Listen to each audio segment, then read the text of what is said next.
Madam Speaker, I support the two statements. Thank you very much. Senator Methu.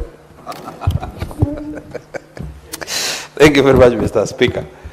I'm not Mr. Speaker. Sorry.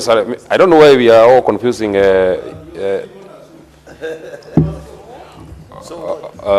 But Madam Speaker, maybe it's because of the strength of your voice. Now, Madam Speaker, there are many statements that have been sought, and I want to comment on two of them. One that has been sought by Senator Mwaruma. And let me say this, Mr. Speaker.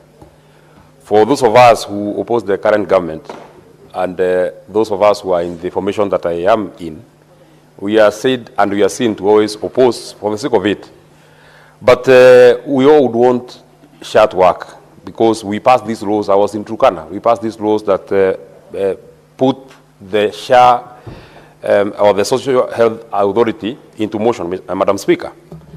And we must admit that when it is not working, something has to be done. It is not just about running in villages, in empowerments and saying SHA is working, SHA is not working.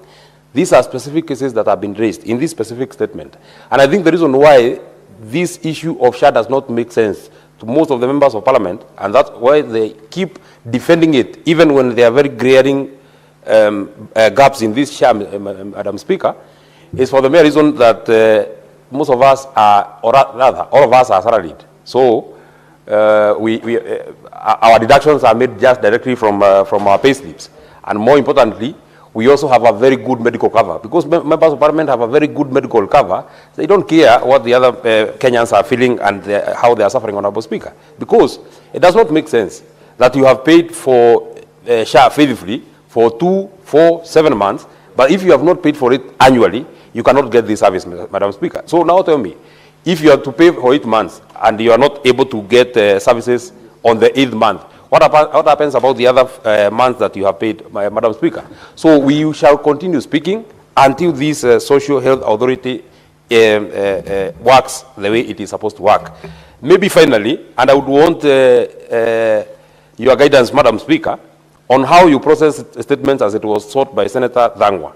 I am a bit uncomfortable with the statement that has been sought by Senator Hezena Maretian. Madam Speaker, in this statement, the good senator is asking for protection of traders because traders have come to their county in Samburu. Madam Speaker, I do not think there is a law that would prohibit anybody from doing business anywhere, because what has been sought in this statement, Madam Speaker, is that there is a large influx of traders from outside the county who are doing transport of goods and... Senator Methu, in 30 seconds, finish, please. In fact, Madam Speaker, you should give me 1 minute, because it is you who processed this particular statement, and this is a very defective statement. And Madam Speaker, proceed. We must speak about inclusivity. We cannot speak about inclusivity when we want to exclude some people from doing some business from some place. If you are to argue the same way, Senator from Nairobi will say that business people are doing business in Nairobi. Then it will be very difficult for me to set up a business in Kericho. It will be very difficult for a Kenyan to go and do business in Vihiga. We must allow free movement of goods and services. We must allow free trading between communities across board, Honorable Speaker. And I also find it very ridiculous that in one of the asks of the statement is the enforcement. What's your point of order, Senator Cheruiyot? Madam Speaker, apologies to interrupt my neighbor, but I just wanted to request him to cut that part of the clip of what he has spoken in his lucid moment here in the House, where he speaks about inclusivity, and send it, Madam Speaker, to his party leader currently in the US, who has told us that only one community does business. Senator Cheruiyot, you are out of order. Senator Cheruiyot, that is, Senator Methu, ignore that and finish with your 15 seconds. You know, my former cousin, Madam Speaker, is a bit uncomfortable with with the new friends that I've got in the likes of Senator Sifuna, the new cousin now.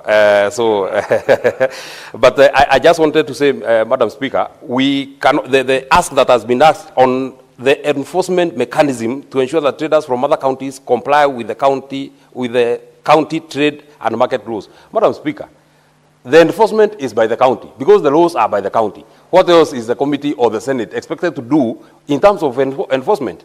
If these people have paid the levies that are required, if they have paid the fees that are required to go and do business in Samburu, nobody can stop and nobody should stop. When we speak about integration...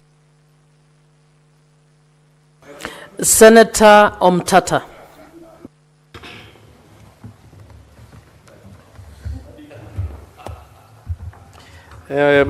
Honorable Speaker, I rise to continue from where Senator Methu has left off. That's a constitutional right for any Kenyan to live and reside and trade anywhere in this country, so we cannot curtail that freedom. But I will proceed to comment on the statement by Senator Mwaruma on the chief.